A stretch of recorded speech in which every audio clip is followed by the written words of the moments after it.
real-time videos across polling stations in Ethiopia, and the footage that we are receiving from our reporters in different polling stations is, of course, impressive. People are already taking long lines, holding their cards for this historic day. What we are witnessing now is the African Union Election Observation Mission is also in polling stations right now, verifying how the polling stations are operating now. They are actually now opening ballots. As we said, preparation have been made for a long period of time now. They are doing final hour checks, and people are taking, of course, long lines. Observers are already there, arriving since early hours of the morning. Queues forming before polling stations, even open, of course. We are now left with very few minutes for the actual voting process to take place. As we said earlier, of course, we do have more than 52,000 polling stations across the country, and now they are almost about to kick off the actual voting process. Citizens, 54 million registered voter is a significant number. They are here to cast their ballot and to make a decision concerning their future from Afar in the northeast all the way down to Gambela in the southeast. The logistics, everything is extraordinary. Now let me back to Abdulaziz, to you, and you can continue your information in Arabic. Earlier we've been looking at real-time videos from polling stations, and we see, as we said, we have witnessed observers, people taking long lines, and you can tell your Arabic audience all those things was really we are witnessing in our monitors here. Oh, thank you to give me this opportunity to continue my what I was starting with that. نعود إليكم مشاهدينا الكرام، ثم نواصل معكم. طبعا قبل قليل كانت هناك لقطات حية من مواقع الاقتراع ومن مواقع التي يشارك فيها المواطنون.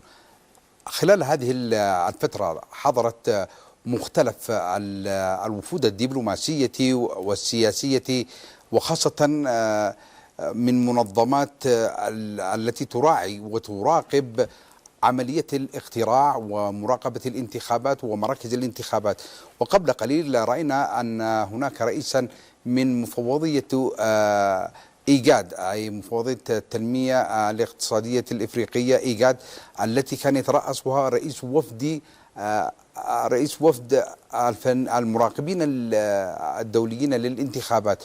وكان هناك طبعا 26 مراقبا حاضرا في مختلف المراكز الاقتراعات. وحضرت هنا أيضا خلال هذه الفترة 12 قناة إعلامية أو إعلاميين أو مؤسسات إعلامية لتغطية هذا الحدث.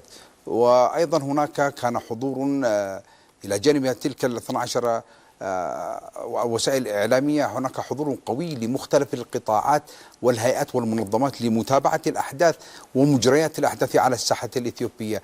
هذا يعكس على أن حجم الاهتمام الدولي بإثيوبيا لإثيوبيا، وخاصة في مجريات الانتخابات، بهذا الاستحقاق.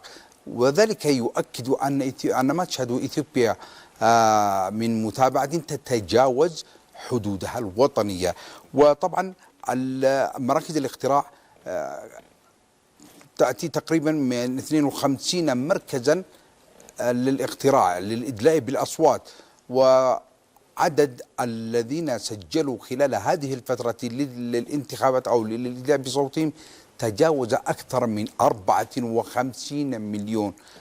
ذلك الرقم يعكس طبعا على القارة الإفريقية المجاز الأول والقوي الحضور الشعبي تحت توعية سياسية ديمقراطية للشعب. أيها السادة في كل مكان، إن ما نشاهده اليوم ليس مجرد عملية تصويت فقط، بل هو تجسيد عملي للمشاركة ملايين المواطنين في صناعة القرار الوطني. وترجمة حياته وترجمة حية لمبدأ أن صوت المواطن يظل حجر الأساس في بناء المؤسسات وتعزيز المسار الديمقراطي. واليوم تتابع الأنظار هذه الانتخابات التي تعد واحدة من أكبر العمليات الانتخابية على مستوى القارة الإفريقية. وطبعا نحن مع زملائي في هذه التغطية من القناة والتلفزيون والإذاعة الإثيوبية سوف نوافيكم كل حدث خطوة بخطوة حتى تكونوا على مقربة من الاطلاع على مجريات العمليات الانتخابية في جميع المناطق الإثيوبية وفي جميع المدن التي يتم فيها إعطاء الأصوات والحضور القوي بإرادة شعبية وبنسبة انتخابية نقية دون أي ضغوط. وطبعا لدينا عدة محاور يمكننا أن نتناول فيها خلال اللحظات القادمة من حيث التنافسية بوصفها مؤشرا على اتساع المجال السياسي. عندما نتحدث عن انتخابات تضم هذا العدد الكبير من الأحزاب، طبعا الأحزاب السياسية كان لها حضور قبل فترة وجيزة أو قبل إجراء الانتخابات أو التصويت للانتخابات. كل حزب أتى بما لديه من محاور ومن محتويات سياسية ومن منظور سياسي ومن رؤية سياسية في كيفية إدارة الحزب للبلاد وإمكانية ترقي البلاد إلى مستويات أعلى. ففي النظم الديمقراطية لهذا شكرا Abdulaziz. شكرا. Well, ladies and gentlemen, the much anticipated 7th general election is no more approaching. It is right now happening across the country. It's a very impressive day for Ethiopia as it decides its future with more than 54 million people participation across Ethiopia, 52,000 polling stations across every region from the heart of Addis Ababa to the most remote communities in Gambela, in Afar, in Benishangul Gumuz, in Harar, in Somali. All people from all walks of life will be participating today across the country in deciding their country's future. This is a very historic moment for Ethiopia as its citizens will decide their fate by their ballot card. That really is an impressive day, as we said earlier. Ladies and gentlemen, let me give you some important updates about this day. Of course, while Ethiopia held the 6th round of election last year, it has around 49,000 polling stations. It evolves and it showed incremental growth. This year, we have 52,000 polling stations, of course, across the country. That is a very positive progress. And one new thing that is also included in this round of election is the introduction of digital platforms, especially in voter registration. We have heard that more than 5.5 million voters registered in digital mobile application. That is an impressive and new phenomenon in this round of election. And of course, candidates were also registered in digital platforms that also contributes to the increment of voter registration. As a nation of 130 million people and as a country that hosts the Africa Union, Ethiopia has a lot to share with Africa, and that is what the former president of Kenya, Uhuru Kenyatta, said yesterday, and before that, who currently is in Addis Ababa leading the AU election observation mission. Ladies and gentlemen, since 6 a.m., a few minutes ago, Ethiopia has officially kicked off the voting process in the 7th general election. Our reporters are on the ground and bringing you all live events and updates about this critical event happening across Ethiopia. My colleagues are here with me from the French television, Aida, and from the Arabic television, Abdulaziz. we'll bring you additional information. Just stay with us.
Ladies and gentlemen, voting has been officially kicked off across Ethiopia before a few minutes, and Ethiopians will vote from 6 a.m. to 6 p.m.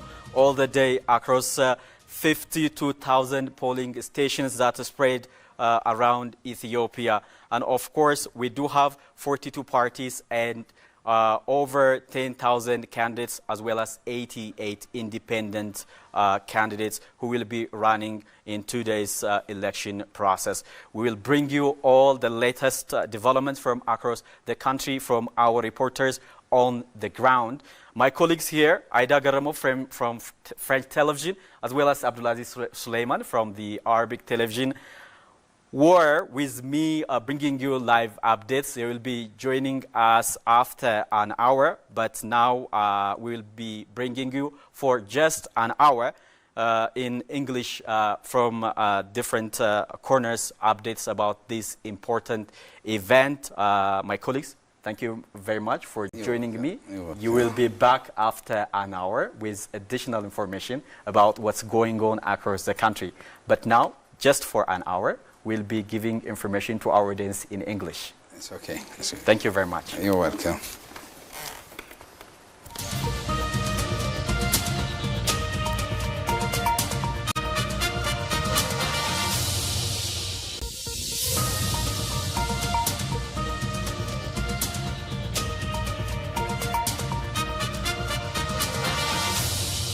When a nation of 130 million people goes to the polls, the world pays attention. But when that nation is Ethiopia, a country at the heart of the African continent, the world does more than pay attention. It shows up. So who showed up and why does it matter? 26 election observers from the Intergovernmental Authority on Development, IGAD, have arrived in Addis Ababa. 59 African Union observers are also deployed across the country, and 12 international media organizations, along with diplomats and election monitors from across the globe, have descended on Ethiopia this week, not out of suspicion, but out of recognition. Recognition that what happens here matters not just for Ethiopians, but for the trajectory of democracy across an entire continent. So what does the international community need to know about this election? Here are 4 things you need to know. First, the scale.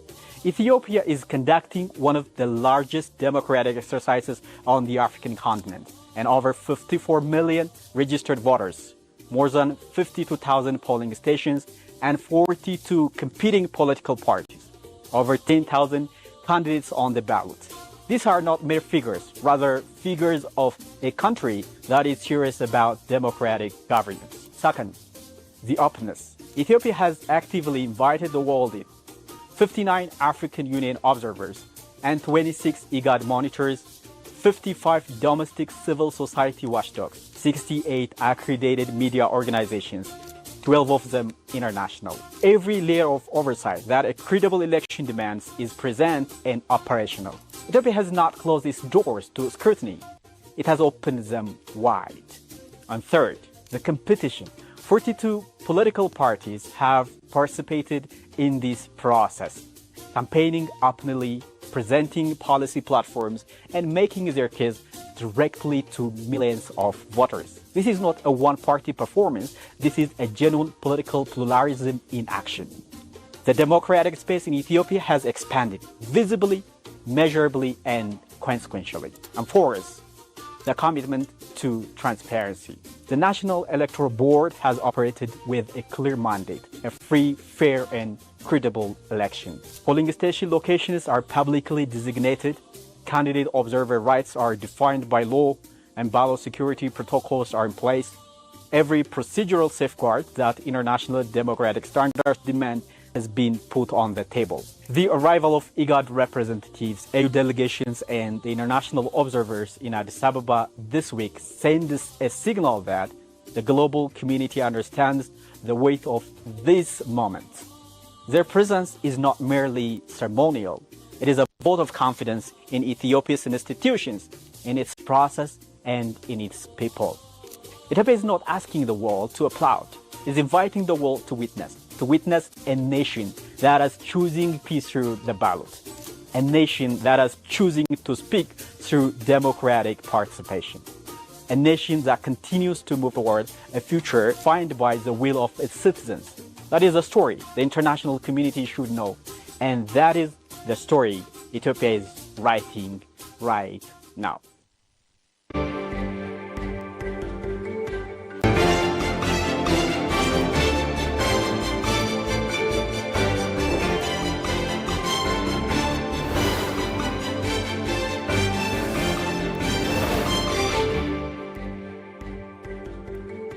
130 million people navigating a complex wave of historical pressure, economic shifts, and regional vulnerabilities execute an electoral process that is not just orderly, but fundamentally peaceful, radically inclusive, and genuinely democratic.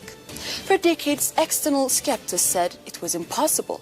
They argued that democracy in Africa, and specifically in the Horn, was bound to a zero-sum game of a singular party dominance, logistical breakdowns, and post-electoral friction.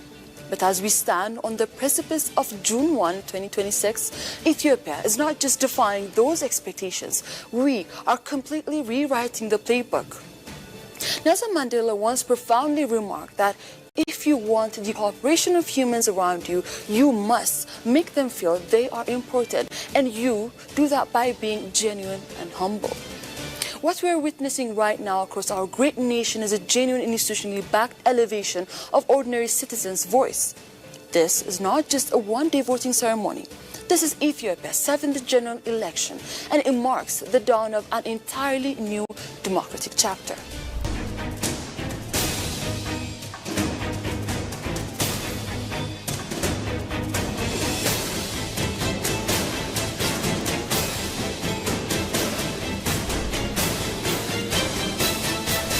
To understand the profound scale of what has been achieved in the lead up to this election, we must first look into the mirror of our past. Ethiopia's electoral journey has never been simple. For generations, our political landscape suffered from deep-seated structural pitfalls. We saw eras marked by overwhelmingly single-party dominance, a palpable deficit in institutional trust, and systematic bottlenecks that routinely stripped elections of their trusts, meaning which should always be a joyful public celebration of civic duty. True democratic maturity does not mean a historical absence of challenges. It means the hard-earned capacity to learn from those challenges, to fortify legal institutions, and to build an unbreakable framework of public trust. Enter 2026. The National Election Board of Ethiopia, under visionary leadership, did not merely patch up old systems. They completely re-engineered the process by launching groundbreaking, fully integrated technological system for both voter and candidate registration. They placed innovation and technology at the very center of the 5-year strategic plan. From local qabiles to specialized mobile polling units designed for our pastoralist communities. Ethiopia being the capital of this great continent, a success here resounds across the continent. So we are wishing the people of Ethiopia well, and we hope and trust that the process shall be in order. Thank you. Thank you. Thank you. Thank you. This way. አስደናቂ ነው እንግዲህ Vastly superior to any that came before it. The first is radical inclusivity. Inclusivity cannot be hollowed buzzword. It must be measured by systematic access. Through the deployment of the digital application Mirche, meaning My Election, alongside robust, secure in-person registration, the board successfully married cut-edge modernization with traditional outreach. The results? A staggering, historic milestone. 50.5 million plus registered voters. Over 5.5 million of those citizens registered seamlessly through digital platforms. This isn't just a data point on spreadsheet. It is a profound national indicator that the weight of the citizens' voice has taken center stage in our national destiny. The second pillar is the sheer quantity, diversity, and quality of political competition. A democracy thrives not just when people show up to vote, but when the menu of choices available to them is rich with ideas, regional representation, and programmatic depth. In this cycle, over 10,000 candidates have stepped into the area, with 2,098 vying for the House of People's Representatives and 8,736 for regional councils.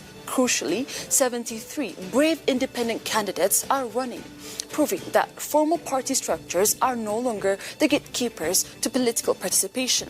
But what truly sets this process apart is the signing of the comprehensive 7-chapter, 30-article electoral code of conduct by 48 competing parties. The culture has definitively shifted away from toxic antagonism and personal attacks towards a sophisticated, peaceful contest over politics and programs. The third pillar is an unprecedented marketplace of ideas built on foundation of absolute media equality. As the great philosopher Ewan Haberman noted, as a vibrant public sphere is the lifeblood of true democracy. In a move that guarantees total fairness, NBE partnered with the Ethiopian Media Authority to conduct a transparent lottery system, allocating free, unhindered airtime to all political entities. Think about the equity in the system. The ruling party and the opposition are not fighting for a platform. They are fighting on the merits of their intellect and the strength of their vision. With hundreds of hours of free airtime, every single alternative policy has been laid bare before the Ethiopian public. This structural equality naturally birthed our fourth pillar, a highly mature culture of political debates. Prior to Election Day, the board successfully wrapped up national inter-party debates, forums where 33 parties engaged intensely on 19 major national issues, broadcasted across 5 local languages. This completely replaces standard campaign rhetoric with deep public education. The voter is no longer moved by mere emotion. The voter is guided by verified data and comprehensive policy analysis. Financial equity is just as critical as media equity in a thriving democracy, bringing us to our fifth pillar, fair budget allocation. Recognizing that campaigning requires resources, NBE took unprecedented steps to level the financial playing field by implementing a highly transparent and equitable formula for distributing election funds among competing political parties. The board ensured that a party's ability to reach voters is determined by the strength of their platform, not the depths of their pocket. This vital financial lifeline empowers parties of all sizes to campaign vigorously, independently, and effectively across the nation, ensuring that no viable political voice is silenced by a lack of funding. Let's look at the absolute logistical triumph of this pre-election phase. Beyond the candidate metrics, look at the mechanisms of transparency. Over 220,000 certified party agents will be stationed inside polling booths across every single region. This ensures that both the ruling party and the opposition have their eyes on the processes at all times. Furthermore, 1,814 accredited journalists from 64 media institutions are on the ground, creating an impenetrable shield of public accountability. And the world is watching with profound respect. The African Union has dispatched a high-level delegation of 73 short-term observers from 37 African nations. And in a beautiful nod to progressive leadership, 61% of that entire delegation are women. Simultaneously, the Intergovernmental Authority on Development, IGAD, led by the distinguished former Ugandan Vice President, the international presence isn't just for the oversight. It represents Ethiopia's absolute confidence in opening up our democratic strides to continental and global standards. This upcoming Monday, June 1, 2026, will not just be an election day. It will be a definitive declaration of our national maturity. We are proving to ourselves, to our African brothers and sisters, and to the global community that political competition does not have to be defined by friction, control, or conflict. It can be beautifully orchestrated through dialogue, programmatic contrast, and the rule of law. The voice you will hear at the polls this week is not just the voice of political parties. It is the collective voice of citizens' trust, institutional resilience, and a deeply promising future.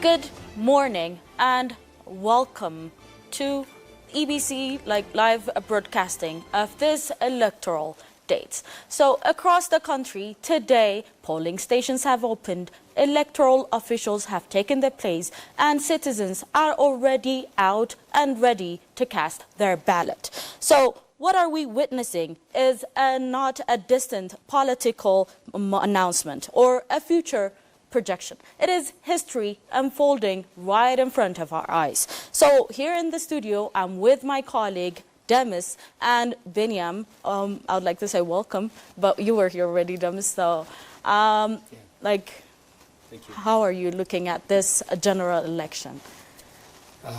It's a very momentous day for Ethiopians. History is in the making. It's the 7th national general election, but it's not about numbers. It's not about counting from 1 to 7. It's about a new epoch. I'm saying this from 3 points of views because first of all, Ethiopians are casting their ballots, meaning they're deciding their future. What is going to be their government, what is going to be encompassing the nation's spirit and demands. So that's going to be decided here and now, this day, June 1, 2026, across the breadth and width of the Eastern African nation. That's one. And then secondly, it's about a nation waking up to a new day, a new dawn, a new chapter, because we're talking about a nation that is trying to prove to everyone watching, everyone willing to learn from its experience, that the future of the nation is decided by the people.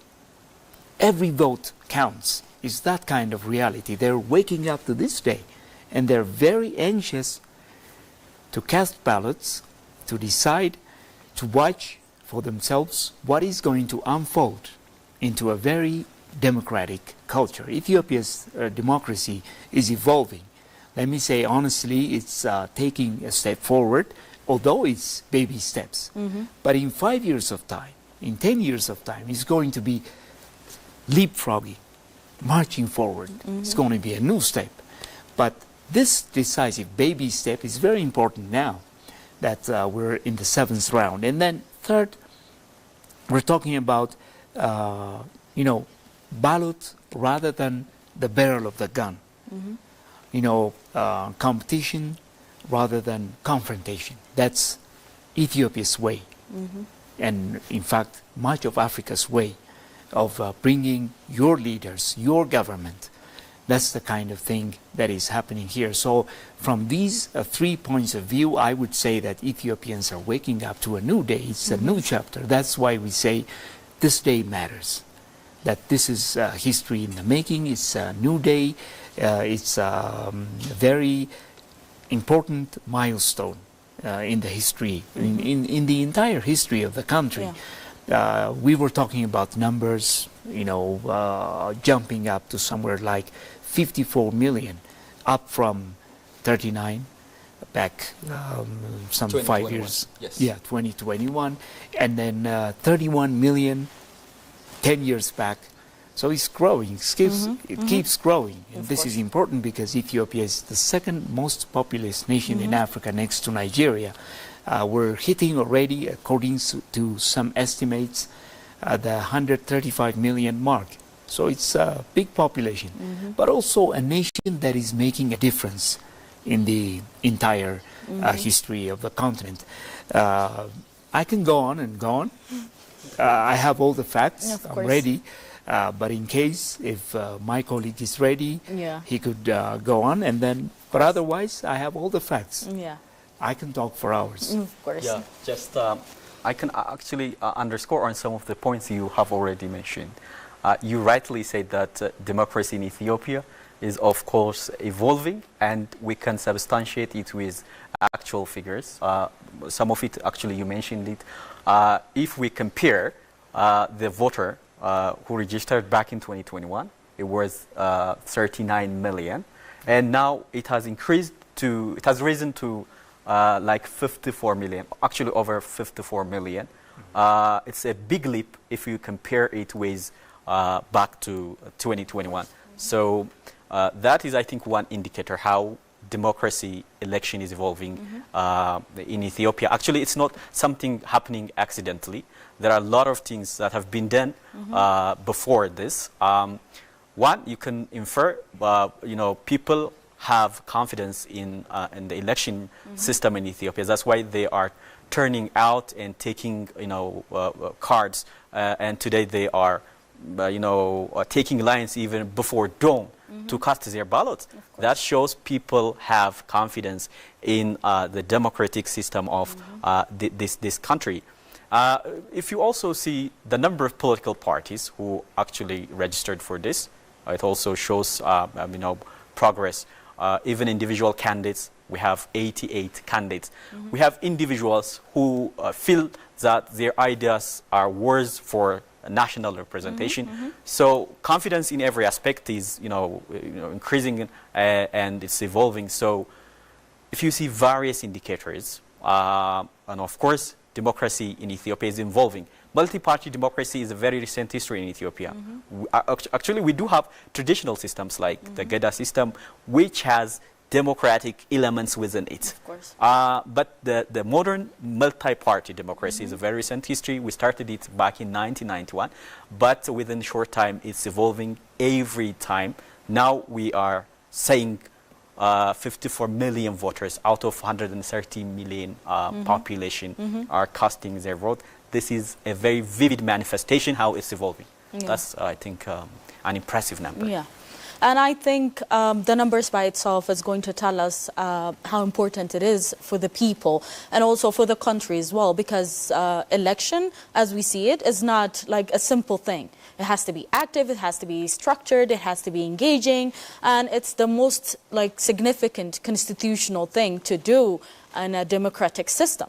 And people are going to be deciding for the next 5 years who's going to be leading the country, who's going to be leading the people, who's going to direct the country into the right path. Everything is going to be decided with their ballot. And I think having that power is very interesting, and at the same time being able to actually pay something or do something for your country is very big. Unlike the old times, we're not going to go out and then go into wars and decide who's going to lead us.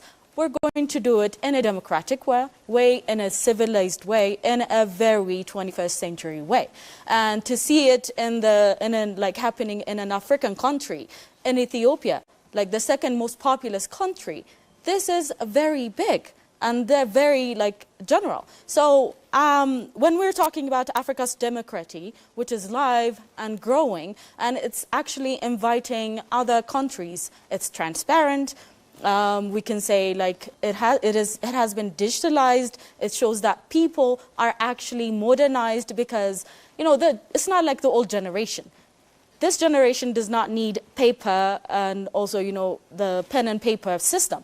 They need a digital system, which the National Electoral Board of Ethiopia has provided with, the Mirjai app, which actually has registered 5.5 million citizens. Imagine how big that is for an African country. So what do you think makes this, of course, we've mentioned that the number of people that have registered to vote has risen from 39 million to 54 million. That's a big number. That's a big indicator. But what makes this thing big, digitized, and more unique than the other ones?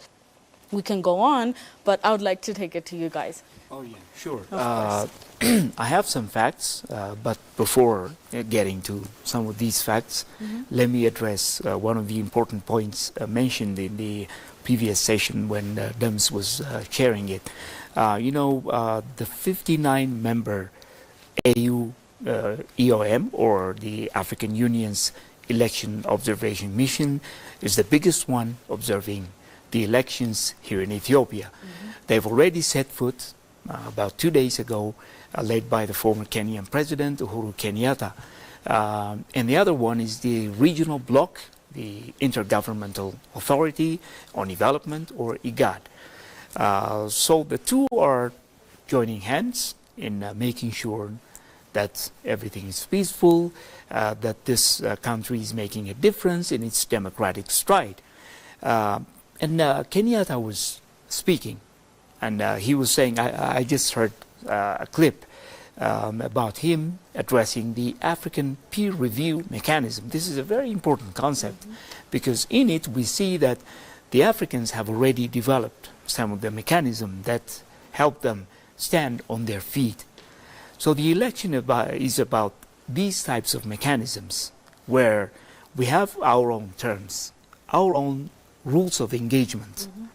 We don't copy-paste from the West. It's undeniable that democracy, rule of law, multi-party democracy, as my colleague Dems was saying, is Western, okay? It just happens to come from the West. But we have localized systems, like the ones Dems was mentioning. The fact that we're not copy-pasting means we are adapting some of these concepts to fit to our systems. But the African reality remains the major rule. That's what he was saying. So we are seeing this kind of thing here in Ethiopia. We have a vote, we have a polling day beginning from 6 a.m. and lots of citizens are casting their ballots. So they're deciding. That means we're adopting this system, but according to our plan. And we have lessons that every willing nation in the entire world can learn from. So that's what he was saying. Now African institutions are evolving. What we see here is that Africans have their own institutions. Instead of just conducting the elections as separate governments, if you have 54 nations in Africa, 55, meaning we have 55 of them holding elections, maybe some 50 of them holding elections. But more than that, we have regional as well as continental blocks observing the elections, meaning we have African standards, not just European or global standards. Of course, they are very important. I would say this, in the eyes of Ethiopians, in the eyes of 135-something million Ethiopians, the election has to be credible, first of all. But we need the witnesses from our African partners, and the West too, and the world over. Because Ethiopia is playing a role in African matters, Ethiopia is also a member of the BRICS Plus. It's voicing African agendas. So we want the world to witness the election. We don't need their applause. We don't need anything from them in terms of, gratitudes and things. But we want them to witness the election. So these African concepts are very important. I would like to say thanks.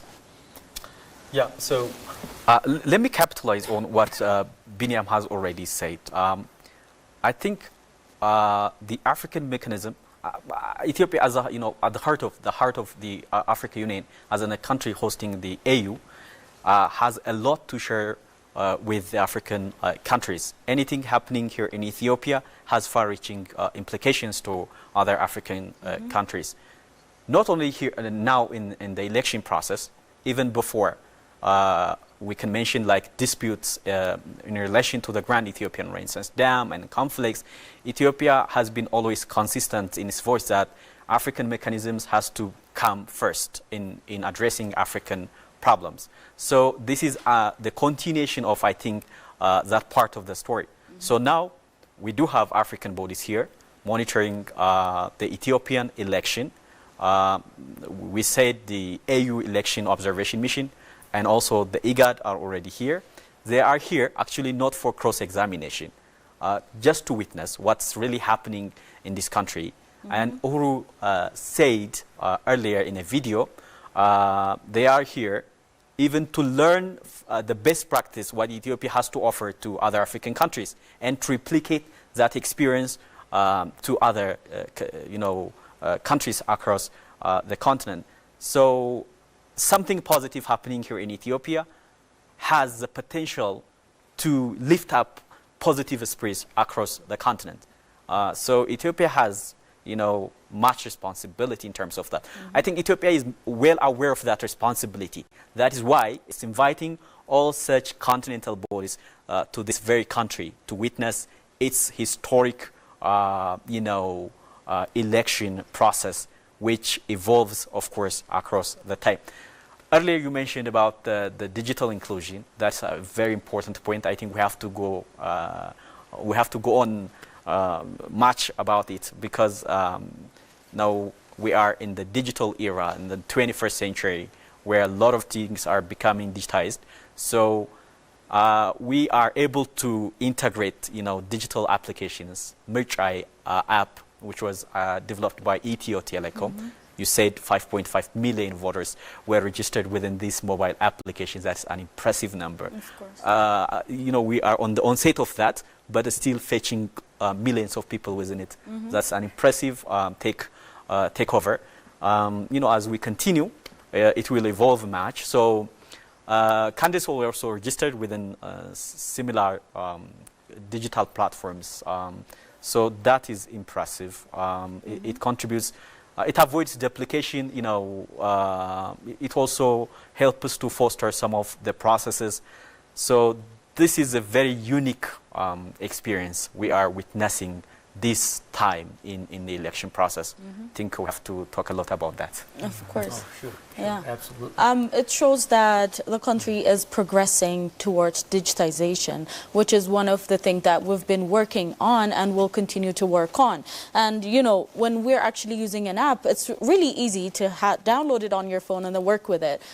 But the process that happens behind it, the development, the collection of data, to have it verified, and also to store it in a centralized framework, which is intended to actually reduce duplication, is very big. It's pretty impressive, and it improves data integrity and streamline national level electoral coordination. So this is a big thing that was done with NEBE because it's very massive, which is very good.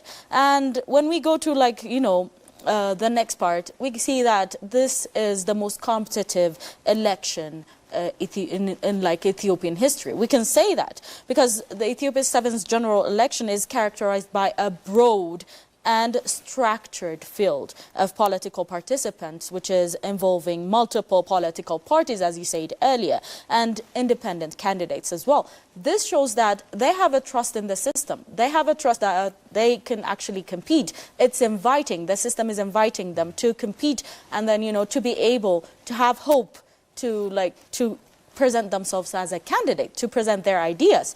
It shows a very democratic process unfolding right in front of our eyes. And according to official electoral listing and communication from the National Election Board of Ethiopia, the current electoral cycle includes participation from dozens of registered political parties alongside independent candidates who have met the legal requirements for nomination and candidacy. So in addition, official electoral communications indicates that thousands of candidates are contesting seats across the federal constitutes and reflects a wide distribution of political participation across the country's electoral map. So I think the number itself is going to present the fact that this is a very competitive one. What have you got to say on that part? Sure. Right before that, let me catch up a little bit on the Mrichae app, because I found it very impressive from my own experience. People like me, I'm an old school, but I found it very usable because, where I was born and raised is somewhere off in the other part of the capital. And then where I live currently is quite another. These are very poles apart, let me say. So I entered my personal data, like house number, where I was, I'm talking about where I was born and raised. It's around Amskilo. So I entered all the data. So the constituency popped up. And then all the polling stations in my neighborhood where I grew up, I saw all of them. And then it invites you to choose from one of the 4 or 5 nearby or most nearby constituencies. And then you pick one. And within minutes, I was registered. But where I live is somewhere around the farthest end of the capital, one of the biggest here in Africa.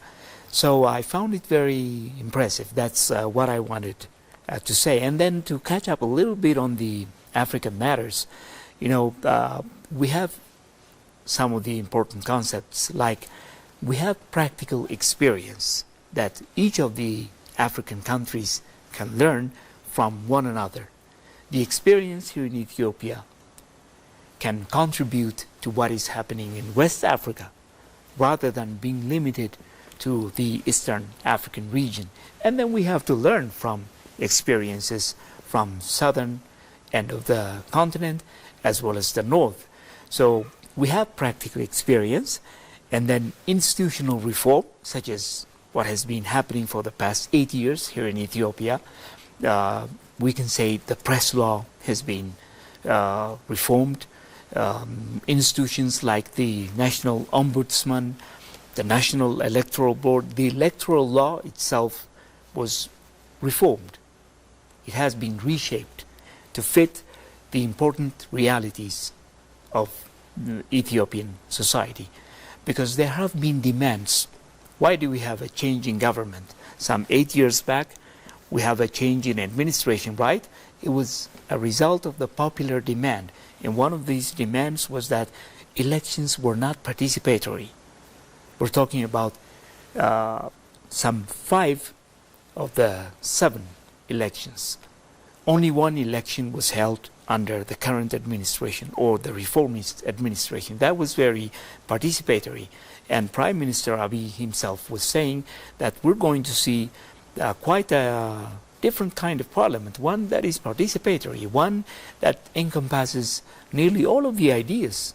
And the polarized versions here in Ethiopia, they need to play a role. So that's one of the things that Ethiopia has to share to the world, institutional reform. We can also talk about human rights organizations, civic societies. We have some 50 of them, right? As local observers, apart from the continental ones that I raised. And then public engagement. Demis was saying rightly that the fact that people are voting en masse is a reflection that people have belief and trust in the entire system.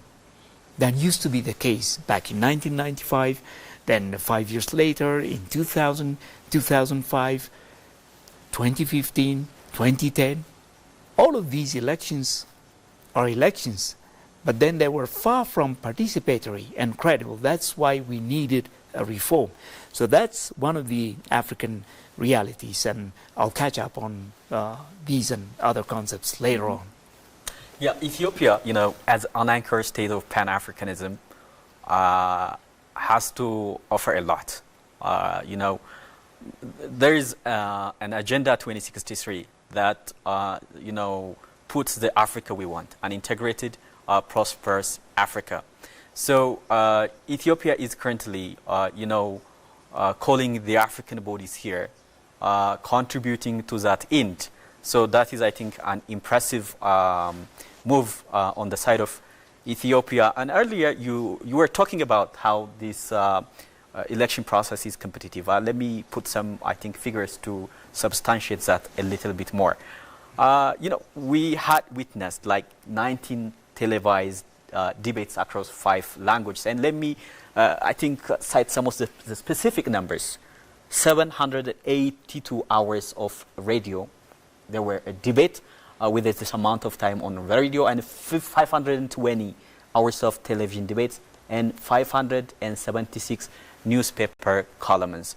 You see how many hours, how many columns were dedicated to the debate ahead of today's voting to make voters aware of the policy options that competing political parties have to offer to the public for the coming 5 years. So we are not having 54 million voters today unaware of what parties have put on the table. They are pretty much aware of what policies they have, and they are today casting their ballots, having sufficient information about all the competing parties. So it is quite competitive, not only in terms of having 42 political parties, but in terms of also understanding what they have at hand. So I think today's event is really impressive in all aspects. Mm-hmm. So when we actually talk about election, there comes the registration, there comes the candidates, and then there is the transparency, which actually remains one of the most discussed aspects of any election. So Ethiopia has opened its door for the more delegates to come for the African Union. 59 representatives are already here, which is a delegation led by the former Kenyan President Uhuru Kenyatta, and also Ethiopia has opened its door for international media outlets like CCTV, CGTN, Al Jazeera, and so on. So Uhuru Kenyatta has made us stay with all these international media. So we'll go there, listen to what he has to say, and then come back and continue our discussion.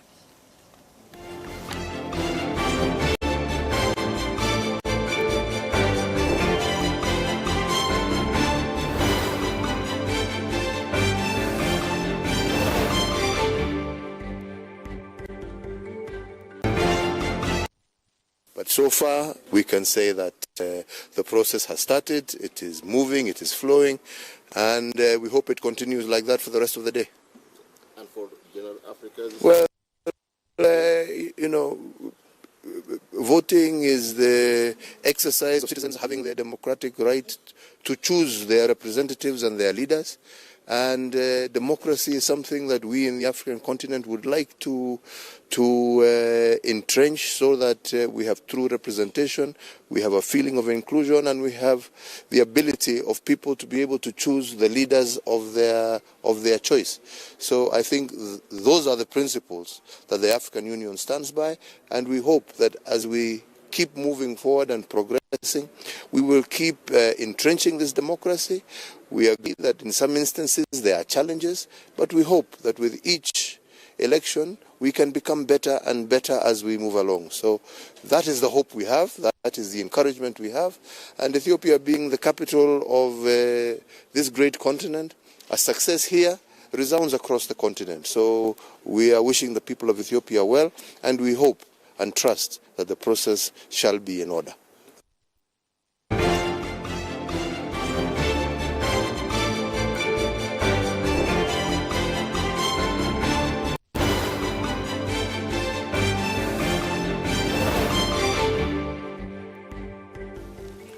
That was pretty impressive, and to see it and to for it to come from another person, not an Ethiopian, an observer, is very big.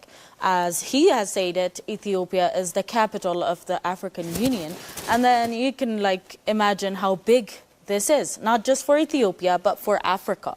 And as an African country, being able to lead in this democratic system, it's very big and very interesting, and to be part of this history as an Ethiopian is very interesting in my stand. So how do you get the speech and what he has to say about Ethiopia and also the election in general? I also found it impressive, and reflecting the realities here in Ethiopia and Africa. Kenyatta was speaking from one of the polling stations, one of the 52,000 across the nation that have just opened about an hour ago. A successful democratic process here will also have a resounding effect across the continent and send out the kind of message that we want to be coming out of Africa. And how did you find the turnout? Well, so far it's quite early in the morning, and at this second polling station, as you can see for yourselves, people are already out, and like I'm saying, as the day progresses, we hope more and more will come out and participate and exercise their right to elect leaders of their choice. Thank you very much. Back to you, Bin. Okay, yeah. So one of the things I'd like to pick from what Kenyatta was saying is that democracy is a process. It's a learning process. Mm-hmm. You learn new things from each and every one of the steps you take. And not everything can be perfect or complete. Not just here, throughout the world. We can see electoral feuds even in the US, even in some of the Western democracies, meaning you can expect some hiccups along the way, but what matters is that you're willing to learn and that there's goodwill among all the major players. So that's what he was trying to say. And then secondly, he was also expressing hopes. That's what I liked from the speech. We hope and trust that the people will cast their votes, given the policy alternatives provided, with all the things Dems was mentioning. Plenty of time, more than sufficient hours and hours of debates provided, platforms here and there, be it via social media, regional bodies, newspaper columns, everything. So now that people have more than sufficient knowledge about who is what and what is going to deliver the best policy options, they're going to decide their government, which is going to be formed in September, according to the Ethiopian constitutions, or early October. So he was saying, we hope and trust that the Ethiopians will come out en masse and that there's going to be generally a peaceful, I would say, generally peaceful, participatory and credible elections. Here and there, of course, there are going to be some lessons that we can learn from. Don't expect everything to be in black and white terms. There are always going to be gray areas somewhere along the line. But in general, it's going to be good. So that's what I grasped from his speech. Yeah. I do share what Binyam has already actually said. Kenyatta says, I think one of the points, Ethiopia carries a responsibility beyond its borders. Anything happening in this country signals a message across the continent. That is what Kenyatta had said a little earlier in the video we heard. And of course, democracy has universal principles, but we are trying to contextualize with the Ethiopian reality. Of course, I don't have to bring other facts like how we are trying to, customize policies to Ethiopia within the current administration. So we are also customizing democracy to our context. If you see the global context, presently, democratic participation, especially during election, is declining at a global level. People are becoming much obsessed with their own personal things. Individualism is growing, and such kind of civic duties like participating in elections is declining at the global level. That is what studies are showing. But on the contrary, in Ethiopia, public participation is increasing. That's why, because Ethiopia, in one hand, is trying to contextualize the universal democratic principle into the local context, and also what we said, the digital integration, the voter education. By the way, what we forget is we do have like 55 civil society organizations who are observing this election along with the continental bodies. They have more than 1,000 members who witness across many polling stations. So these civil societies have been participating in the voter education ahead of today's event. That also contributes, in upgrading the number of voters who are registering for today's event. So Ethiopia, in various aspects, is trying to localize and contextualize the universally acceptable democratic principles into the local context. That helps the country to upgrade the number of voters, what we mentioned the figures before. So I think this is an impressive, story worth to pause on. Yeah. Yeah, to put trust in the system is not an easy thing. So he just does not say, to do the things, to do this, do that, whatever. Because, as you said, democracy by itself is a process. It's not like, some magic words that you can speak and then it appears there. It's like an ongoing process where you actually learn from previous things. So, being able to organize an election was like in a country that is geographically diverse as Ethiopia is a major undertaking. But the national network of polling stations demonstrates the scale of planning required to bring voting opportunities close to citizens. So having 52,000 polling stations across the country in a federal and regional level is very big, and it requires a lot of resource and a lot of thought and a lot of work. And I think the National Election Board of Ethiopia has done a great job in bringing and doing this thing. So what does this tell us about the importance of accessibility and democratic participation? Previously, it is it was citizens who had to move to polling stations. Now, instead, polling stations are going closer to the public. That's why the number of polling stations are this amount, like 52,000 polling stations across the country. It's a lot. It demands a lot of resource. It demands a lot of infrastructure. Managing this amount of polling stations across the country is a big task, as you rightly said. The National Electoral Board of Ethiopia has done an excellent job, in terms of having this amount of polling stations, which are very, very closer to citizens from, the heart of the capital here in Addis Ababa to remote communities. polling stations are everywhere, even in the pastoral communities. There are, mobile polling stations available, fitting to the nature of the society. So,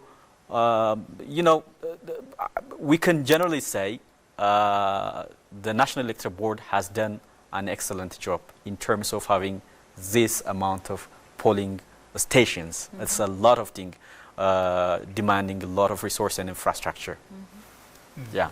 Yeah, very interesting, because the number of constituencies won't change. It's 547 according to the constitutions, and contributed by each of the member states of the Federal Republic, including Addis Ababa and Redhawa. So 547 is the permanent parliamentary seat. That won't change. That's the constituencies. But the polling stations have been growing, increasing by leaps and bounds. Some say you can get a polling station from where you live only 100 meters apart from where you live.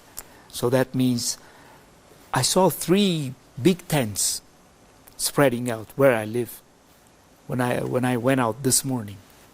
They stood them up yesterday.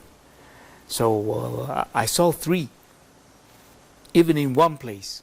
I'm talking about a big field or a highway, and on it you have 3 big tents, meaning you don't have to wait in long queues, as used to be the case. There might be some, problems when people are going to have to wait for their turn, when people might get bored, or people have to travel long distances. None of this is happening now. So it's about accessibility. From the remote corners of the northern Ethiopia, the highlands of Ethiopia, to the valleys of the south, the dense forests of the western Ethiopia, and then the pastoralist communities of eastern Ethiopia, everybody is congregating. And so the polling stations are becoming more and more accessible, although the number of electoral districts remains constant, contributed by each member of the Ethiopian Federal Democratic Republic that was formed according to the Constitution back in 1995. We have 547, and of these, 501 of the constituencies are open to contest as of now. So people are voting for these. We're going to have 501 parliament members. Indirectly, Ethiopians are going to choose their leader. It's a parliamentary form of government, meaning we have a prime minister, not a president. It's not a presidential system. So for now, it's a parliamentary system. Maybe it might change. According to the national dialogue, it's open for discussion. That's one of the points being raised. Some say semi-parliamentary, some say semi-presidential, a mix of the two, or presidential. Anything is possible under the national dialogue. That's one of the post-election issues we'll be discussing. So the polling stations, managing them, Ethiopia is doing an admirable job, I would say. Yeah.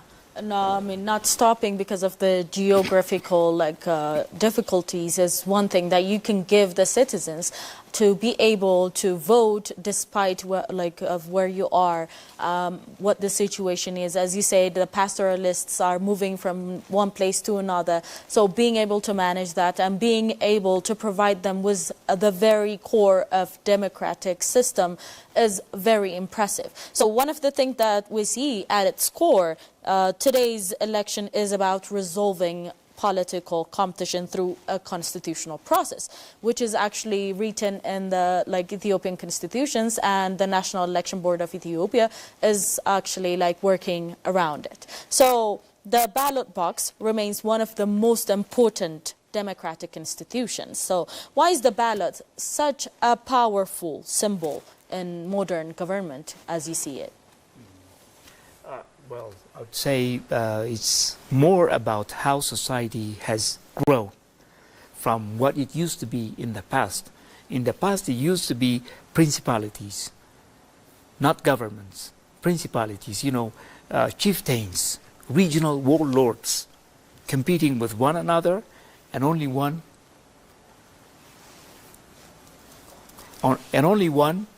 comes to be the king, or the king of kings, as we used to say. But in all this process, it used to be war. It used to be whoever wins via war, via resources, power. But now the concept of power has evolved from what it used to be. Instead of the gun, or the bearer of the gun, it's now the ballots. My card is a very useful instrument. It's a very indispensable tool. Now that I have the cards, I'm making a decision. My vote counts. It's what you need to believe. If you don't believe this, it's going to be a useless exercise, I can assure you. Why cast ballots? Why wait in long queues? Why spend your day when you can do something fruitful according to your demands? But if you believe that you can make a difference, me and you, Demis included, we have 3 votes, right? And then you can imagine 30,000, 40,000 people making a difference. Because in one, how many people do you think votes in a certain polling station? Maybe 300, 400, Hundreds 500? of thousands, yeah. Yeah, maybe 500, okay? 500, 600. If any 200, 300 people believe that they can make a difference, then it makes a difference. Let's say that in a given constituency, now for example where I live is constituency 23. It's a very important one because it's a constituency where the mayor of Addis Ababa is going to cast ballots. Okay? Several other high-ranking government officials as well as opposition big figures live there, such as the Minister of Education. He lives right there.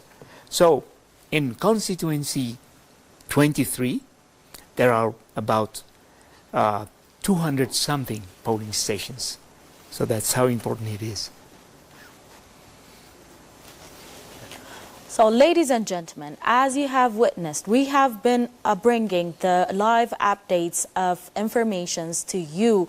Now, it's like for you to take a break, and then we'll be back. Make sure you keep it locked in to EBC World, the voice of Pan-Africanism. Do stay with us.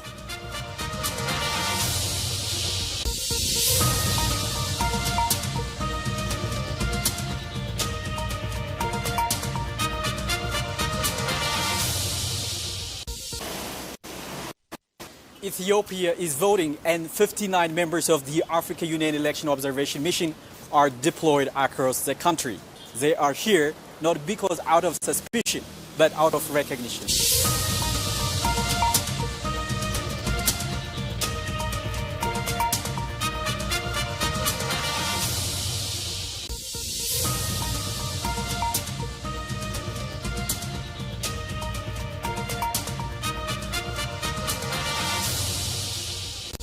ለመንግስት እንዲያቀርቡ ነው አይደል? ስለዚህ እነዚህ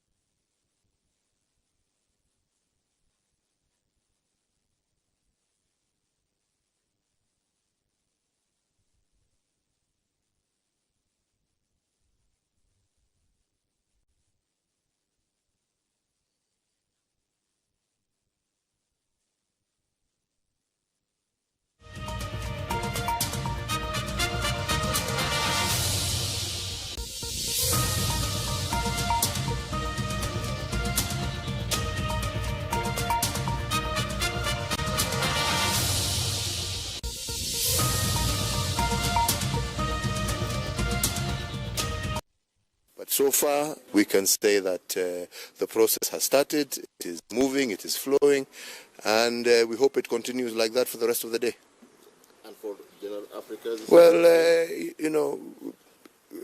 voting is the exercise of citizens having their democratic right to choose their representatives and their leaders, and democracy is something that we in the African continent would like to entrench so that we have true representation, we have a feeling of inclusion, and we have the ability of people to be able to choose the leaders of their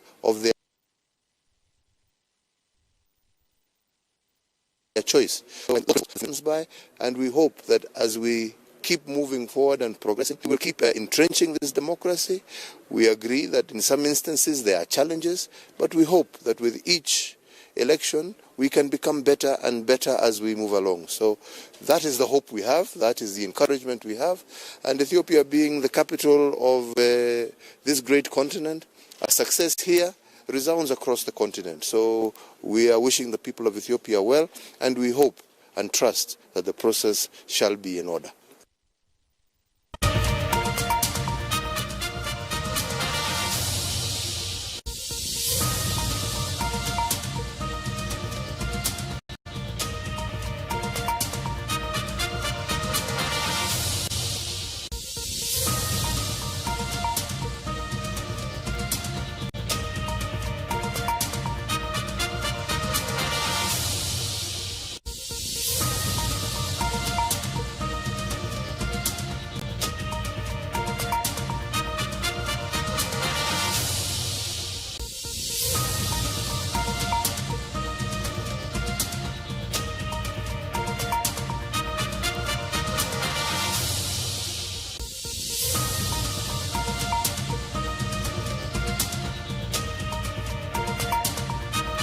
ትገኛለች እዛ አካባቢ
مشاهدينا الكرام أهلا ومرحبا بكم معنا وعودة مرة أخرى في برنامج تغطية الأحداث الانتخابية لهذا اليوم التي تجري على الساحة الإثيوبية بشكل واسع بشكل كبير.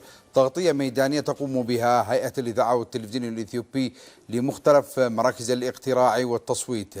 وطبعا الآن نعود إليكم ومعنا ضيفين الكريمين الأستاذ حسن والأستاذ محمد يوسف، نتناول فيه معظم الإجراءات أو المشاهد التي تجرى في هذه الآونة في الساحة الإثيوبية، وخاصة في الانتخابات لعام 2026. العناوين لدينا مختلف النقاط الهامة التي نتركز ونتطرق فيها حول الانتخابات الإثيوبية وما مدى أهميتها على الساحة المحلية والإقليمية. وطبعا الانتخابات تجرى على قدم وساق منذ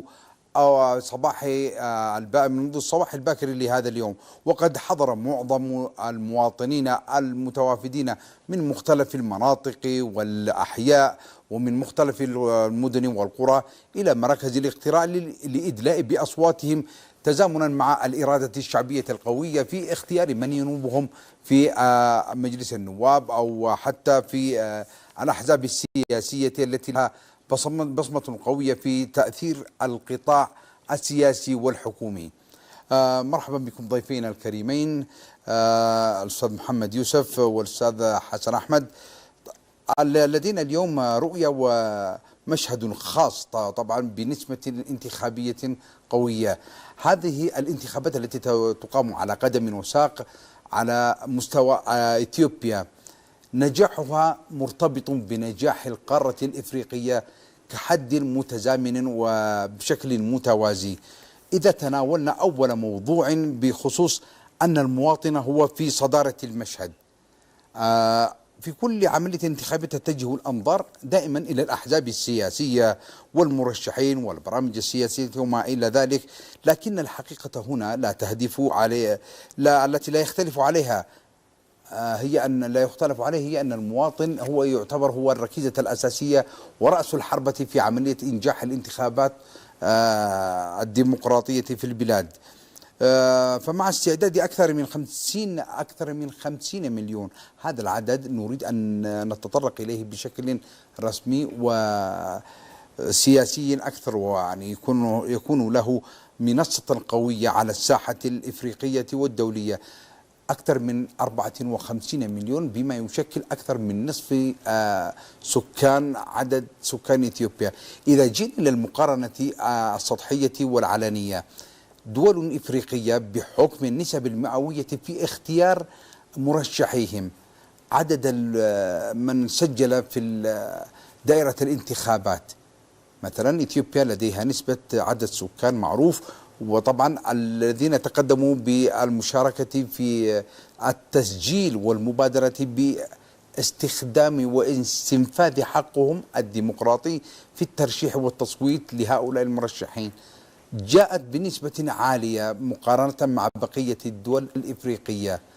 هذا يعتبر من جهة واحدة، وهذا يدل وإن دل على شيء فإنما يدل على أن نجاح هذه الانتخابات لها لمسة قوية على الطابع السياسي والدبلوماسي، وخاصة أن إثيوبيا تواجه يعني عدة مراحل فيها الديمقراطية والانسيابية والشفافية والانفتاح للتعداد التعددية الحزبية، ليست من تفرض نفسها على الشعب أو على أي حزب سياسي في المشاركة في العملية الانتخابية.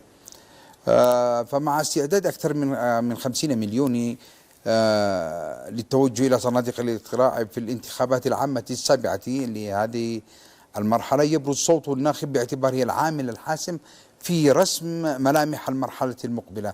أستاذ محمد، كيف يمكننا أن نجعل هذا الشيء في تداول الأطروحات الانتخابية؟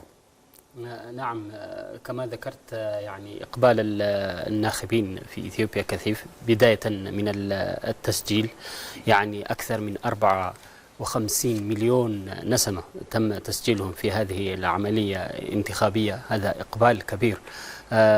كما ذكرت هناك دول أفريقية أو دول عالمية عدد سكانها أقل بكثير من هذا العدد، يعني تسجيل بهذه الكمية من العدد للانتخابات يعتبر شيء ملفت عالميا.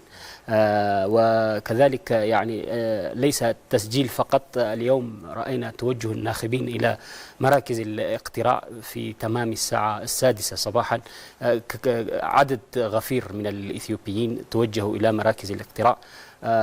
يعني هذا يدل أو يعني رغبة الإثيوبيين في المشاركة انتخابية وفي العملية الديمقراطية في هذا العرس الديمقراطي الذي تشهده البلاد. وعندما نتناول يعني في هذه العملية الانتخابية تشارك شرائح كبيرة من الإثيوبيين، سواء كانت شريحة الشباب أو شريحة العنصر النسائي الكبار والشباب، ولكن ممكن نحن نتناول شريحة الشباب. مشاركة الشباب كبيرة في هذه الانتخابات، بدءا من التسجيل، ورأينا وشاهدنا كذلك حضورهم في عملية المناظرات في الأحزاب السياسية، سواء كمرشحين أو الناخبين، وكذلك في الحملة الانتخابية هم الذين كانوا يديرون أو يعني يقومون بالحملة الانتخابية لجميع الأحزاب السياسية، سواء كان الحزب الحاكم أو الأحزاب المعارضة. إذن مشاركة الشباب له أهمية خاصة، يعني لأن هم أصلا يمثلون شريحة كبيرة من المجتمع الأفريقي مجتمع شبابي أصلا، وهم الأغلبية في المجتمع، وهم الأكثر ارتباطا بمستقبل البلاد على المدى الطويل. ولذلك مشاركتهم ليست مجرد مساهمة رقمية في صناديق الاقتراع، بل لديها رسالة تؤكد حضورهم في المشهد الوطني ورغبتهم في أن يكون لهم دور في رسم السياسات والاتجاهات العامة. إذن نحن لمسنا هذه مشاركة الشباب خلال الأسابيع الماضية، سواء كان في الحملة الانتخابية، المشاركة الحزبية، وكذلك في التسجيل كناخبين، وكذلك كمرشحين. إذن بمتابعة الشأن العام ومناقشة البرامج الانتخابية، الشباب كان عندهم مشاركة في كل هذه الأنشطة. إذن مشاركة الشباب بالإضافة أو إلى جانب مشاركة شرائح أخرى مثل العنصر النسائي أو الشخصيات الأخرى، كان حضور كبير وقوي. جميل جدا. على حسب التوضيح الذي قدمته قبل قليل بأن هناك مشاركة شعبية واسعة من جميع شرائح، وخاصة الفئة الشبابية والنسائية والفئة الذين يعدونهم الهرم القوي في بناء الدولة. هذه المشاركة تعكس على أن التوافق ما بين الحكومة والشعب هو قوي جدا. نأتي للأستاذ حسن أحمد. هناك من يرى أن المشاركة في الانتخابات واجب وطني بقدر ما هو حق دستوري. كيف ينظر إلى هذه المسألة، وما هو التحليل الذي يمكن أن نقدمه بشكل خاطف للمشاهدين الكرام؟ نعم الزميل عبد العزيز سليمان، ونحن من هنا من هيئة الإذاعة والتلفزيون الإثيوبي، هي لحظة تاريخية للشعب. المواطنون الآن هم في صدارة هذا المشهد. عندما نتحدث عن هذه الانتخابات نحن لا نتحدث عن يوم للتصويت أو يوم للاقتراع فقط، بل اليوم هذا يشهد له التاريخ، وهي لحظة تاريخية في تاريخ إثيوبيا الحديث وفي إثيوبيا الجديدة الحديثة. طبعا اللحظة وطنية تتجسد في إدارة الشعب. المواطن يعني هو صاحب القرار الأول والأخير، وصوته هو الذي يمنح هذه الشرعية المؤسسية المنتخبة. لذلك يعني أرى أن المشاركة الواسعة في الانتخابات تعكس مستوى الوعي السياسي الذي وصل إليه المجتمع الإثيوبي، كما تعكس شعور المواطنين بالمسؤولية تجاه مستقبل بلادهم. فالمواطنون الآن هم يتصدرون في هذا المشهد وفي هذا اليوم الانتخابي وفي هذا التصويت التاريخي الذي يحسب لهذا الشعب، لأن المشاركة الوطنية من قبل المواطن الإثيوبي هي تعكس مدى الاستقرار السياسي ومدى المشاركة. عندما المواطن يذهب إلى دائرة أو مراكز الاقتراع أو مراكز التصويت حتى يدلي بصوته، هذا يعطي دلالة واضحة أن هناك تأثير. يعني المواطن الإثيوبي والمواطنون يعني جميعا في جميع ربوع بلادنا إثيوبيا لهم الحق في هذا التصويت، ويستطيعون من خلال إدلاء الأصوات التأثير، ويعني التأثير على تحريك قوانين المحاكاة العالمية للسياسة. ومن هنا أتي من جانبي وأحب أن أضيف إلى ما قلتماه ضيفي العزيزين. أرى أن أهمية هذه الانتخابات بشكل أساسي لا تقتصر على بعد سياسي فقط، يعني بشكل أحادي، بل تمتد إلى الجوانب الاقتصادية وإلى الجوانب الاجتماعية أيضا. فكلما كانت المشاركة الشعبية أوسع وكلما كانت في حالة ازدياد واسعة، ازدادت مشاركة الهيئات والمنظمات وأخذت في أخذ الاهتمام والتركيز والمتابعة لما تقوم به إثيوبيا في حضورها وازديادها بقوة على المؤسسات الوطنية. ومن هنا هذه الثقة كما ذكرت زميلي الأستاذ حسن تشكل عاملا مهما دعم الاستقرار وتعزيز فرص التنمية والاستثمار. هذا يعود بالنفع على الجانب الاقتصادي لإثيوبيا. كما أن ما يميز هذه الانتخابات بشكل أساسي هو حجم الاستعدادات والاهتمام الذي تحظى به على المستويين الإقليمي والدولي. رأينا قبل قليل والتغطية الميدانية لهيئة الإذاعة والتلفزيون الإثيوبي، الحضور القوي وبث الصورة الحية ليكون شاهدا على ما يجري على الساحة الإثيوبية دون ما أن يكون هناك تعتيم أو حتى فرض ضبابية أو حتى إظهار ضبابية لمجريات الانتخابات. هي واضحة لكل العالم بأن إثيوبيا تتمتع بحرية الشفافية، بحرية إعطاء الحق الدستوري والديمقراطي سواء كان لمن كان هو من المراقبين أو حتى الفرد من المجتمع الإثيوبي. وهنا نواصل أيضا بأن طبعا لا يعتبر نهاية المطاف، يبقى العنصر الأكثر أهمية هو المواطن بعين ذاته. فأي عملية انتخابية أو حتى أي متابعة للإجراءات الانتخابية هنا يكون المقصد الأساسي هو المواطن بحد ذاته. والمواطن طبعا يشكل القاعدة الأساسية لتكوين البنية والهيكل الوطني. فإذا كان هناك مواطن لديه استيعاب في الحق الدستوري والانتخابي والترشيح لمن يمثلونه على الساحة السياسية، فتأكد أن هناك قوام معافى وسليم لإدارة دفة الحكم. كما أن الإقبال على صناديق الاقتراع في هذه الآونة يبعث رسالة حية قوية مفادها أن المواطنون يؤمنون بأهمية الحوار السلمي والوسائل الديمقراطية في التعبير عن تطلعاتهم واختياراتهم. لدينا نقاط كثيرة ولدينا عدة مواضيع نحب أن نتطرق إليها، وخاصة آتي لك الأستاذ محمد. أكثر من 54 مليون صوت لا يمكن تجاهله البتة أو على الإطلاق طبعا.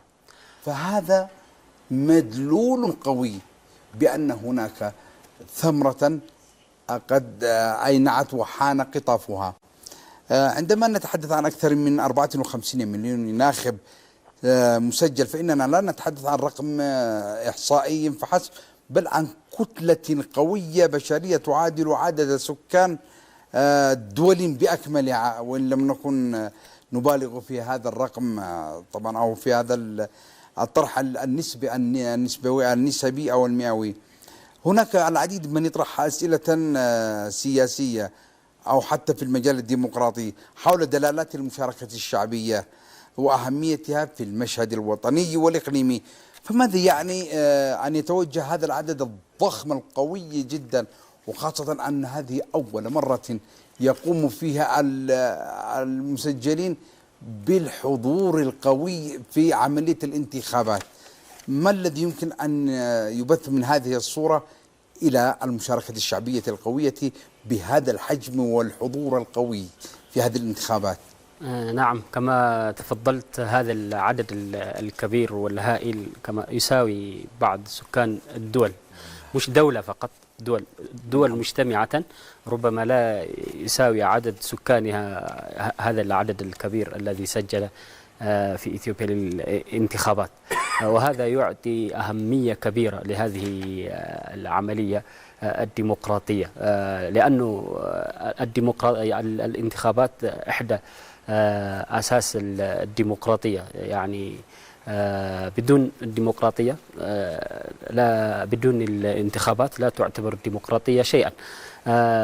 يعني إثيوبيا كدولة لديها زخم كبير في القارة الإفريقية، لأنها ثاني دولة إفريقية يعني من أي نعم بعد نيجيريا تأتي المرتبة الثانية.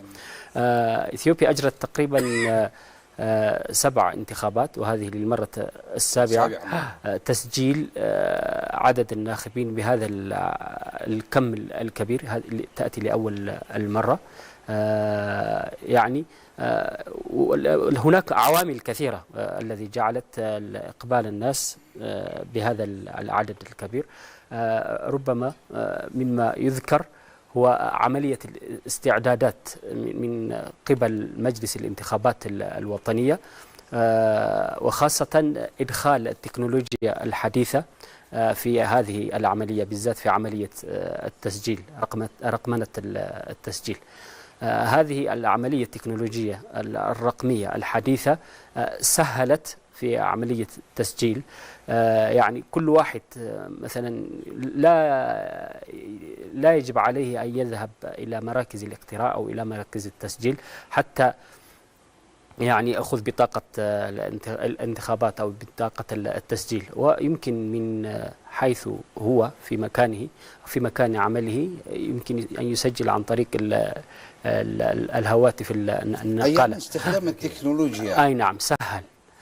وهناك كذلك عوامل أخرى، منها وصول